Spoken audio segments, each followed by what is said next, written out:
Hi, welcome to the channel. I wanted I wanted to talk about a flashlight I recently picked up.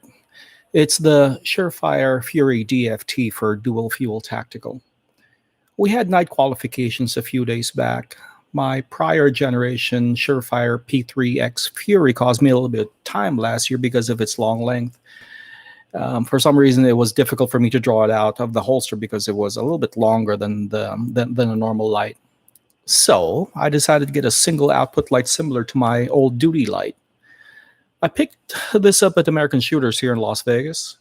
Cost me about $199. There was a first responder discount, just a little bit, enough to cover the tax. Pros on this light: it does take two types of batteries. It does take the CR123s and the 18650s. It's about there's a light difference when you're using these two types of batteries. I think it's about 1200 lumens when you're using the CR123s and then 1500 when you're using the 18650s. You'll see that the 18650 is a bit just a little thicker than the CR123s, and that translates to this. See the CR123. There's a little bit of play in there compared to the 18650, which is a better fit, and also a little bit higher up on the body.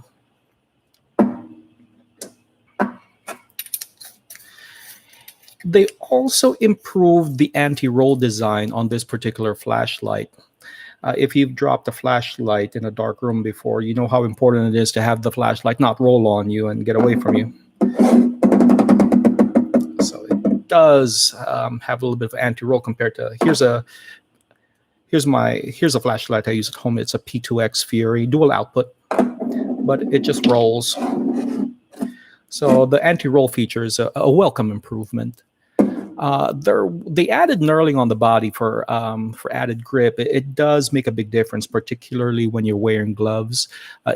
You're able to hold on to it a little bit better.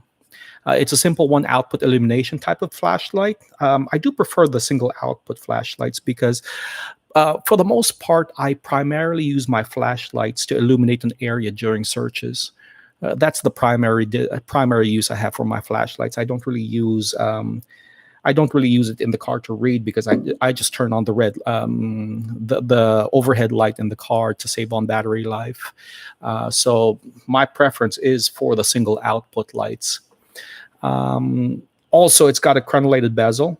You'll see here there's a little bit of crenellation, not aggressive, not the type that will ruin your pants pocket if you put this in your pants pocket.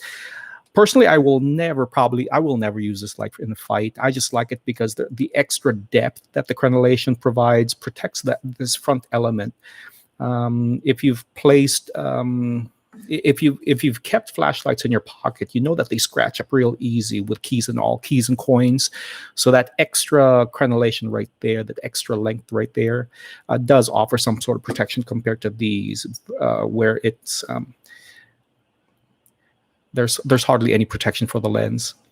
So yeah, cons on this light: it's not for extended use. Unlike the P2X Fury, which is a dual output, I think it's got like a 15 lumen output and then a 500 lumen output.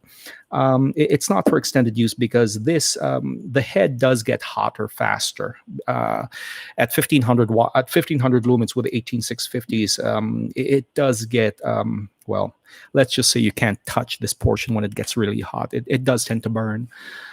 So it's not for extended use. It's not something I'll take camping with me because with these things, you can have these on for hours at a time and not really have any problems with it. But this can't do that. Besides, I think the 18650s, you have like 1.5 hours. So the CR123s, 1.25 hours. So it's not really something that you can use for an extended period anyway. What else is there? So it gets hotter. It has a larger diameter than the prior CR123 versions that I had. So correspondingly, I will need a new holster for it because this is my old holster for my flashlight. As you can see, it's easy to draw. It's a smooth draw. But with this flashlight, it does catch a little bit right there, right at the seam of the the opening. So I probably will need to get a new holster for it. This holster will probably adjust to it eventually, but I just when you need to draw the flashlight real quickly, it does become difficult. I'm imagining the hard holsters. You're probably going to need to get a new holster for it if you have a hard holster for your if this was your prior flashlight. This holster will not fit this light because it's a little bit thicker in diameter. The next thing is probably more of an annoyance rather than a con, but I do prefer the protected tail caps. Regardless whether you carry this tail cap up or tail cap down, it will press on something causing it to activate the light. Not really an issue when you're out and about, but it just, well, people just say, hey, your light's on, and that's just an annoyance with me.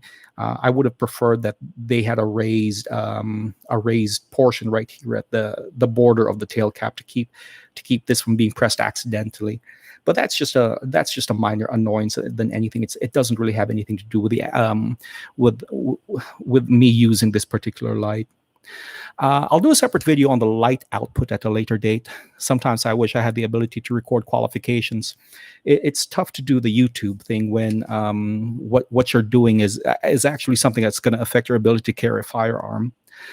First impressions on this light, it does serve its purpose. In fact, it serves it very well, and will probably be replacing my Duty P3X Tactical once I get a proper holster for it. Anyway, thank you for watching. Like and subscribe if you enjoyed this video. Click the thumbs down if you didn't.